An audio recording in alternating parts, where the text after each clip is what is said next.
Hello, people. Hope you are all at the best of your health and spirits. You are hale and hearty. I roll out the red carpet for all of you to my YouTube channel, Orphic.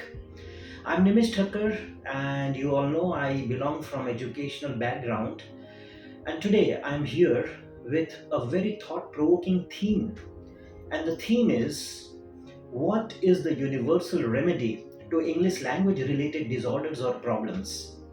अगर मैं इस प्रश्न का हिंदी में अर्थघटन करूं तो बहुत लोग मुझे पूछते हैं कि इंग्लिश लैंग्वेज में अच्छे से बोल पाने के लिए, अच्छे से अपने को एक्सप्रेस करने के लिए, इनफैक्ट इम्प्रेसिवली अपने को एक्सप्रेस करने के लिए रामबाण औषधि कौन सी है? ठीक है, यूनिवर्सल रेमेडी कौन सा है? That is called also called panacea. Panacea क्या है? तो ये क्वेश्चन काफ़ी क्यूरियस है, काफ़ी ऑर्डिनरी है, but at the same time बहुत सिग्निफिकेंट है। ठीक है, तो इंग्लिश लैंग्वेज में अगर हम लोग को अपने को रिसोर्सफुली बोलना है, फ्लुएंटली अपने को एक्सप्रेस करना है, तो the universal remedy you know is reading. Now I have seen 9 out of 10 people who are facing English language related difficulties, they do not read at all.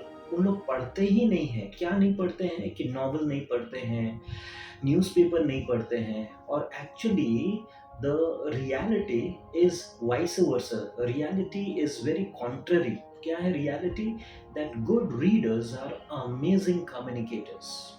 Good readers, they are actually praiseworthy communicators. They are able to speak very fluently, very resourcefully, very eloquently, okay, very productively.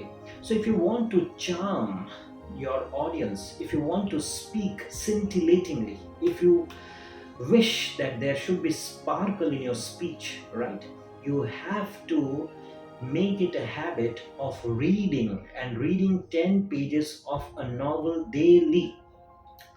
ये एक resolution हमको लेना ही पड़ेगा। ये एक प्रण, एक संकल्प हमको लेना पड़ेगा कि हमें पढ़ना है और डेली पढ़ना है। 10 पेजेस इंग्लिश नॉवल में से हमको पढ़ना ही है। कौन से नॉवेल्स आपको फॉलो करने, कौन से नॉवेल्स एक्चुअली आपको पढ़ने हैं इंग्लिश लैंग्वेज की दृष्टि से, तो वो मैं नेक्स्ट वीडियो में आपको आपके साथ साझा करूँगा। 5-6 नॉवेल्स के नाम, अच्छे नॉवेल्स के नाम, सो दैट आप जब उन्हें पढ़ें तो आपकी लैंग्वेज कॉन्शियसनेस तो डेवलप होगा ही। लैंग्वेज जो है प्रोफिशिएंसी, वो तो ग्रो करेगा ही, वो तो इम्प्रूव होगा ही। एट द सेम टाइम आपका पर्सनैलिटी भी चेंज होगा। ठीक है, it will undergo a positive metamorphosis, positive transformation, right. So इस तरह के non fiction novels in fact next video में लेकर के आऊँगा। लेकिन आज का जो थीम है वो ये है that I want to highlight, I want to underscore, and at the same time I want to emphasize the usefulness of reading. Reading 10 pages of a novel minimum every day. So this is a resolution which not many people take, and if certain people they take 10 दिन में या 8 दिन में या 1 हफ्ते में ही उन लोग बस पढ़ते हैं और उसके बाद फिर भूल जाते हैं। उसके बाद फिर आलस जो है वो आ जाता है कि नहीं यार, अब इससे तो नहीं, फ़ायदा नहीं हो रहा है। आप 20 दिन मिनिमम लगातार करके देखिए, आप पढ़ के देखिए 10 पेजेस ऑफ ए नॉवल, और 20 दिन में तो you will be able to surprise yourself. दूसरों की तो बात ही नहीं है, क्योंकि लोग कहते हैं कि जब मैं सोशल सर्कल में जाता हूँ और मुझे इंग्लिश बोलने की वहाँ पर ज़रूरत पड़ती है, इंग्लिश बोलना अनिवार्य रहता है, तो वो आत्मविश्वास के साथ इंग्लिश निकलता नहीं है। तो obviously confidence and skill, confidence and proficiency, they go hand in hand. ठीक है ना? तो उसके लिए जैसे कि मैंने आपको बोला, द मास्टर की, the master stroke, that is reading. Reading के अलावा कोई विकल्प है ही नहीं।